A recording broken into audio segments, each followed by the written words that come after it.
So to understand the real math behind losing weight, Dr. Chow wanted me to imagine a leaky bucket. You have some water in the bucket, and that's the amount of body fat or tissue in your body. And the leak represents the rate at which you're burning energy. Well, in reality, what you're doing is you're adding water at the top. That's like eating food. And when you're in steady state, the amount of water you add at the top exactly balances the amount of water you lose at the bottom. If you're pouring in more water than it's leaking, then you're going to gain weight. Now, if you think about the physics of a leaky bucket, the more water that you pour into the bucket, the faster it's going to leak. So your leak rate scales with how big you are. And this is a well-known fact that the larger you are, the more energy you burn. You're going to burn more energy because it takes more energy just to move a larger mass. You have more tissue, and just to keep that tissue going, it takes more energy.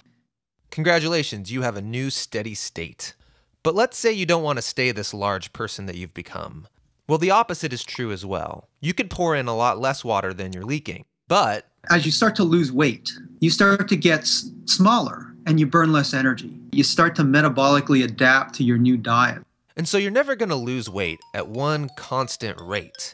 It's always going to curve from one steady state down to another, which means when you go on a diet, the 3,500 calorie rule is the wrong rule. There's a new rule. Wait for it. The new rule is for every 10 calories you eat less, you will lose a pound. But it will take you about 3 years or more to see that the full effect of your diet, which is still pretty good.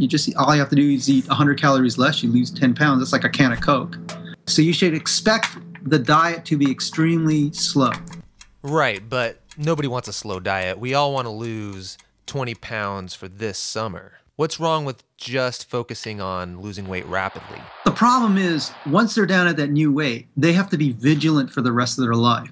Because losing weight is slow, gaining weight is also slow. But it slowly creep up, and then 2-3 years later, bang, it hits them. They're back to where they were. So the mathematically approved rule for weight loss, for every 10 calories I don't eat a day, I'll eventually lose 1 full pound. Which means changing your steady state is a marathon,